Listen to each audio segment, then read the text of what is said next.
Hi guys, स्वागत है आपके अपने यूट्यूब चैनल पर। दोस्तों, आज के इस वीडियो में बात करेंगे एक इंटरेस्टिंग टॉपिक के बारे में। ये टॉपिक होने वाला है चार्ट रीडिंग के बारे में। जैसा कि आपने प्लेलिस्ट में जाकर देखा भी होगा कि बहुत सारे वीडियोज़ में ऑलरेडी हमने कहा है कि कैसे आपको चार्ट को रीडिंग करना है। सिर्फ कैंडल के कलर को देखकर आपको डिसाइड नहीं करना है कि कैंडल अगर ग्रीन है तो आपको बाय नहीं करना है, ऐसे अगर कैंडल रेड है तो उसको आपको सेल नहीं करना है। उसके आपको बिहेवियर को समझना होता है और इसी बिहेवियर पर आपको यहाँ पर डिसीजन लेना होता है। आज के इस इंटरेस्टिंग टॉपिक के ऊपर में हम यहाँ पर जो प्राइस के मूवमेंट के बारे में जो चार्ट के बेसिस पर कंसीडर करेंगे, उसमें बहुत ही चीज़ें आपको जानना चाहिए और ये आपको इन्वेस्टर पॉइंट ऑफ व्यू से भी समझना है और ट्रेडिंग के पॉइंट ऑफ व्यू से भी समझेंगे। और आज जो मार्केट में हुआ उसको भी हम लोग समझेंगे। जैसे यहाँ अगर आपको चार्ट रीडिंग करने हैं तो कैसे आपको प्रो बनना है, यानी जो बिगेनर में हम जो लोग बिगेनिंग में जो गलतियाँ करते हैं उनको हम गलतियों को नहीं दोहराना है। जैसे ये आपको जो चार्ट है, इस तरह की बिहेवियर आपको ट्रेडिंग सेशन में आपको हर रोज़ देखने को मिलेगी। आप छोटे से टाइम फ्रेम में लें या आप डे टाइम फ्रेम में लें तो इस तरह के बिहेवियर देखने को मिलते हैं। कोई प्राइस है वो एक रेंज में ट्रेड करता है, फिर उसके बाद ब्रेकआउट करता है, फिर उसके बाद एक गिरावट होती है, फिर इस तरह से आपको जिगजैग होता हुआ देखने को मिलेगा। बेसिकली देखा जाए तो प्राइस कभी भी ऐसे कोई 100 रुपये वाला प्राइस यहाँ पर इमीडिएट 200 रुपये पर नहीं जाएगा। इसके जाने के कई चरण होंगे, वो कई फेजेज में निकलेगा, यानी उस फेजेज पे निकलने के बाद ये 200 के लेवल पर जाएगा। पहले कौन कौन से फेजेज होंगे, जैसे पहला जो फेज होगा वो एक्मुलेशन का फेज होगा। जैसे इस तरह का अगर कोई प्राइस बिहेवियर कर रहा है, इस तरह की रेंज में ट्रेड कर रहा है तो इसे बोला जाएगा एक्मुलेशन फेज में। यहाँ पर आपको देखने को मिलेगा एक रेंज में प्राइस ट्रेड कर रहा है। रेंज यहाँ पर मान सकते हैं कि एक अपर रेंज जो होगा एक रेजिस्टेंस के तौर पर काम करेगी, एक लोअर रेंज जो होगी वो सपोर्ट के रेंज में आपको ट्रेड होता हुआ देखने को मिलेगा। जनरली इस टाइम पीरियड में आपको लो वॉलिडिटी देखने को मिलेगी, यानी यहाँ पर प्राइस ज़्यादा आपको प्राइस में बड़ी मूवमेंट नहीं दिखाएगा और साथ साथ में यहाँ पर एक रेंज में रहेगा। ये रेंज काफ़ी दिनों तक हो सकती है, जैसे यहाँ पर आपको एक रिलायंस के चार्ट पर आपको ये रेंज देखने को मिल रही है। ये एक्मुलेशन फेज में कितने दिनों तक रहा आप यहाँ पर देखेंगे, ये आपको 2009 से लेकर 2017 तक एक ही रेंज में आपको ट्रेड करता हुआ देखने को मिला। अप्रोक्सीमेट मान सकते हैं कि ये आपको 300 के अंदर ही आपको ट्रेड होता हुआ देखने को मिला। जैसे ही एक्मुलेशन फेज को ये जो फेज को बाहर निकलता है, यानी इस फेज पर जैसे ही यहाँ पर निकलता है तो यहाँ पर मार्कअप फेज में जाता है। यानी यहाँ पर आपने देखा कि यहाँ पर जो इन्वेस्टर थे, यानी जो हाई नेटवर्थ वाले, जो कहें जो स्मार्ट मनी वाले, वो यहाँ पर एक्मुलेशन फेज में ही एंट्री करते हैं। उन्हें किसी कंपनी के बिजनेस पर भरोसा होता है, उन्हें लगता है कि इसका फंडामेंटल बिजनेस मॉडल आने वाले समय में और भी अच्छा कर सकता है और ये परफेक्ट समय होता है। तो ये लो वोलेटिलिटी के समय में यहाँ पर इनिशियली ये बाइंग शुरू करते हैं और जैसे यहाँ पर एक रेंज में ब्रेक होता है तो यहाँ पर ये पब्लिक पार्टिसिपेंट यहाँ पर दौड़ होता है। और इसी को लेकर जैसे बहुत से लोग क्या होते हैं कि जब कोई रेंज में ब्रेकआउट होता है तो हम आप भी कहते हैं कि इस रेंज को ब्रेकआउट करने के बाद हमें कंसीडर करना चाहिए। और जनरली इस रेंज से निकलने के बाद यहाँ पर एक बड़ा रिटर्न्स देखने को मिलते हैं। जैसे इस मार्कअप फेज के बाद आपने देखा होगा कि यहाँ पर जैसे ही आप मानकर चलते हैं कि ये 300 के मार्कअप फेज से जैसे ये बनाता है तो इसका प्राइस कहाँ गया था, 600 के प्राइस के ऊपर भी गया था। तो आप देख सकते हैं जब इस फेज में, जब मार्केट फेज में था, जब पार्टिसिपेंट जो रिटेल इन्वेस्टरों की हुई तो इसका कितना बड़ा रिटर्न्स देखने को मिला। फिर उसके बाद एक और फेज आता है जहाँ पर ये होता है कि जब यहाँ पर जो HNI हुए या स्मार्ट मनी वाले जो एक्मुलेशन फेज में जिन्होंने इनिशियली एंट्री की थी वो यहाँ पर क्या करेंगे, सेलिंग शुरू करेंगे। जैसे यहाँ पर आपने देखा।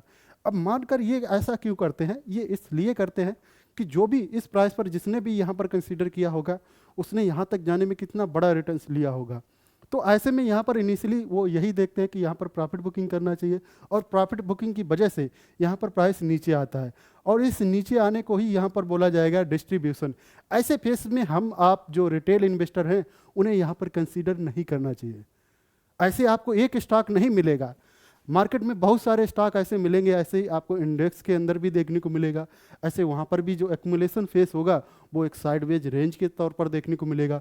ये जो मार्कअप फेस होगा वहाँ पर एक ब्रेकआउट की फेस पर देखने को मिल सकता है। डिस्ट्रीब्यूशन जो फेस होगा वहाँ पर एक रेजिस्टेंस को लेकर वहाँ पर प्रॉफिट बुकिंग देखने को मिलेगी।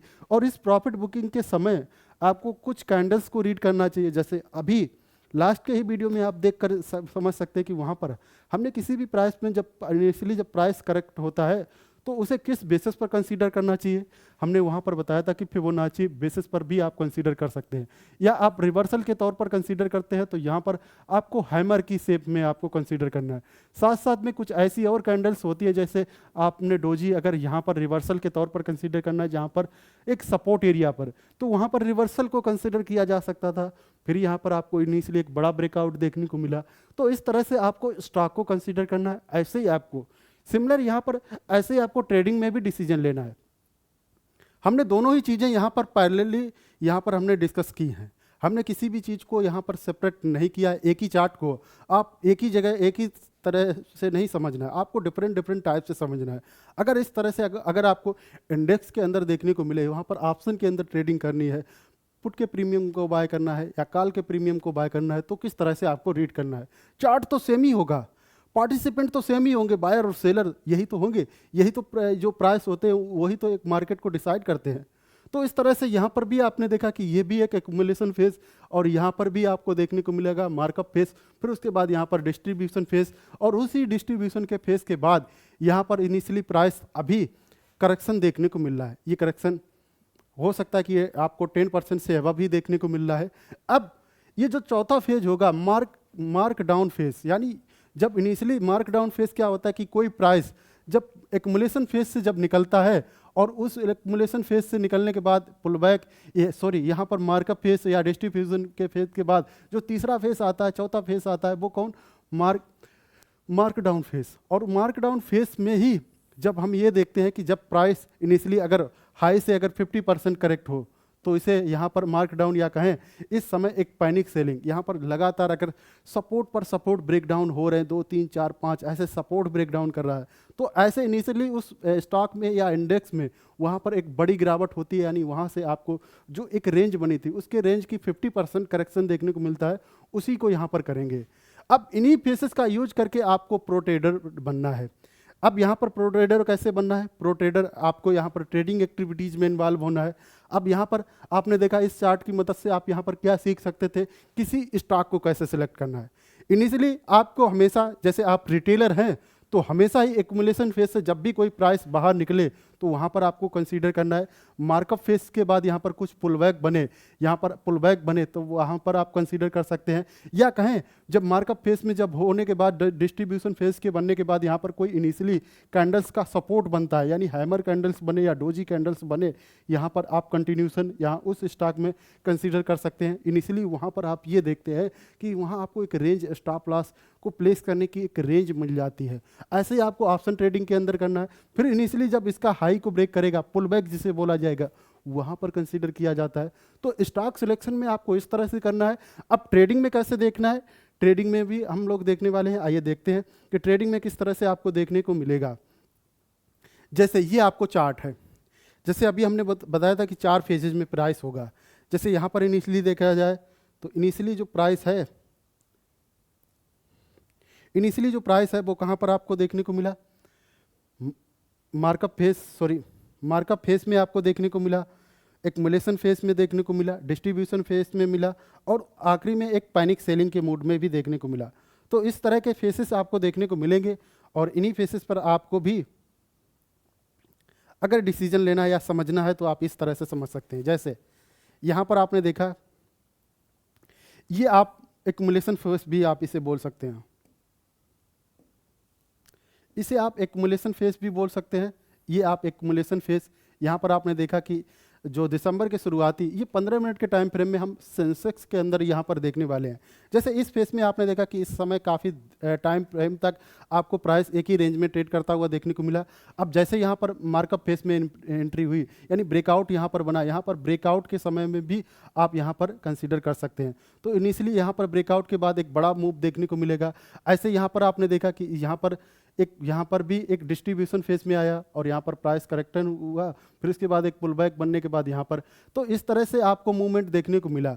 आज हम बात करने वाले हैं कि ट्रेडिंग में किस तरह से आपको समझना है। जैसे आज के ट्रेडिंग सेशन की बात करें तो इनिशियली आपने देखा होगा कि प्राइस अगर एक रेंज में बराबर सपोर्ट पर सपोर्ट ट्रेड कर रहा है, तो ऐसे केसेस में जब भी सपोर्ट के नीचे ब्रेक डाउन करे तो वहाँ पर हम कंसीडर करते हैं। जैसे यहाँ पर आपने फर्स्ट कैंडल को ही आप मार्क कर सकते थे, 10 मिनट या 15 मिनट या 5 मिनट की कैंडल्स को आपने अगर उसका हाई लो मार्क कर लिया, हाई या लो आपने मार्क कर लिया और उसके बाद आपने डिसाइड किया कि इनिशियली प्राइस में आपको डाउन मूव है, तो यहाँ पर आप सेल के लिए आप जा सकते थे, या कहें आप शॉर्ट के लिए आप यहाँ प्लान कर सकते थे। तो आपने देखा कि यहाँ पर एक बड़ा मूवमेंट डाउनफॉल के लिए देखने को मिला।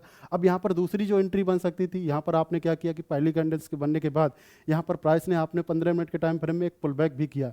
आप यहाँ पर क्या कर सकते थे, जैसे यहाँ पर आपको जो मेजरली जो साइकोलॉजिकल जो सपोर्ट है 80-800 का, यहाँ पर आपने देखा कि इस लेवल पर प्राइस यहाँ पर सस्टेन कर रहा है, यानी यहाँ पर रिट्रेस करने की कोशिश कर रहा है। अब इसको जैसे ही ब्रेक डाउन करेगा तो यहाँ इनिशियली एक बड़ा मूवमेंट देखने को मिल सकता है। इनिशियली ये प्राइस कहाँ तक मूव कर लिए आप मार्क कर सकते थे, आप ये रेंज के लिए मार्क कर सकते थे, क्योंकि ये एक प्रीवियस में एक सपोर्ट रेंज रही है।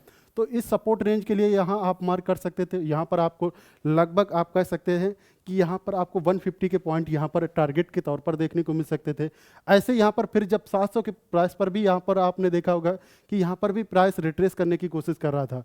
तो अगला जब यहाँ पर इस लेवल के हिसाब से देखा जाए तो यहाँ पर भी आपको यहाँ पर जो 40,000 ये जो रेंज रही 80,480 के अराउंड, ये एक रेंज में एक सपोर्ट देखने को मिला। फिर 185 की एक सपोर्ट रेंज रहा।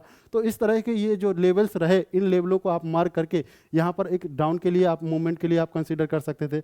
जब ये कैंडल्स बनी, यानी रिट्रेस करने के बाद जब 80,100 के अराउंड आपको यहाँ पर रिट्रेस करने के बाद प्राइस इनिशियली अपसाइड जाने का यहाँ पर ट्राई करती है, तो यहाँ पर जैसे ही ग्रीन कैंडल्स बनती है तो आपको यहाँ पर क्या कर सकते थे, यहाँ पर इनिशियली आप फिबोनाची रिट्रेसमेंट का भी यूज कर सकते थे।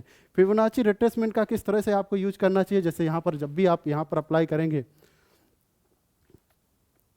तो यहाँ पर फिबोनाची रिट्रेसमेंट आप यहाँ से, जैसे आज के ट्रेडिंग सेशन में जहाँ से प्राइस यहाँ से मूवमेंट हुआ और यहाँ तक जहाँ तक नीचे गया है, उस रिट्रेसमेंट को जब भी आप कंसीडर करेंगे तो यहाँ पर एक पुल बैक कहाँ पर आपको देखने को मिला होगा, यहाँ पर पुल बैक देखने को मिलेगा। उस फिबोनाची रिट्रेसमेंट के ब्याह पर आपको 437 के अराउंड यहाँ पर आपको एक इनिशियली एक अपसाइड के लिए, एक बाइंग के लिए, यहाँ पर एंट्री के लिए प्लान करने के लिए यहाँ पर एक जोन यहाँ पर देखने को मिला। ये साइकोलॉजिकल लेवल आपको हर ट्रेडिंग सेशन में देखने को मिलते हैं, हर इंडेक्स में, हर प्राइस मूवमेंट में। आपको जब भी इस तरह से आपको जहाँ से प्राइस मूवमेंट किया और जहाँ से रिट्रेस करने के तक आपको यहाँ पर प्लाट करेंगे तो इस तरह से जो लेवल्स नज़र आएंगे उन्हें ही फिबोनाची लेवल्स बोलेंगे। और जो पहला लेवल था वो 80,437 से एबव, यानी 80,440 के अराउंड यहाँ पर एक पुल बैक। फिर इस तरह से आपने देखा कि ये हाई क्रिएट किया। आज के ट्रेडिंग सेशन में दोनों तरफ एक बड़ा वोलेटाइल मार्केट नज़र आया, क्योंकि एक साइड में आपने देखा कि यहाँ से जब मार्केट 80,200 से 81,200 से जब नीचे आता तो यहाँ पर 1,000 पॉइंट से ज़्यादा यहाँ पर डाउनफॉल होता है। फिर उसी को गैप फिल करने के बाद एक अपसाइड के भी ऊपर भी यहाँ पर, यानी कहें यहाँ पर लगभग 1,400 पॉइंट का मूवमेंट अपसाइड के, 1,300 पॉइंट का अपसाइड के ऊपर एक बार फिर मूवमेंट देखने को मिला 1,100 के ऊपर। यानी आज ट्रेडिंग में आप दोनों तरफ से अपॉर्चुनिटी कंसीडर कर सकते थे। और इसको लेकर भी हमने कहा था कि कभी भी आपको कंसीडर करना है तो इन्हीं बेसिस पर आपको फिबोनाची लेवल्स या यहाँ पर रिट्रेसमेंट होने के बाद एक साइकोलॉजिकल लेवल को आप जब रिट्रेसमेंट के बाद कंसीडर करते हैं, जब ग्रीन कैंडल इनिशियली अपसाइड बनाती तो वहाँ पर भी आप प्लॉट कर सकते थे। जैसे यहाँ पर आपने मानकर चलते कि यहाँ पर आपने ग्रीन कैंडल्स यहाँ तक बनी रिट्रेस होने के बाद, तो इनिशियली ये जो रेंज रही ये एसएल के तौर पर आप कंसीडर कर सकते थे।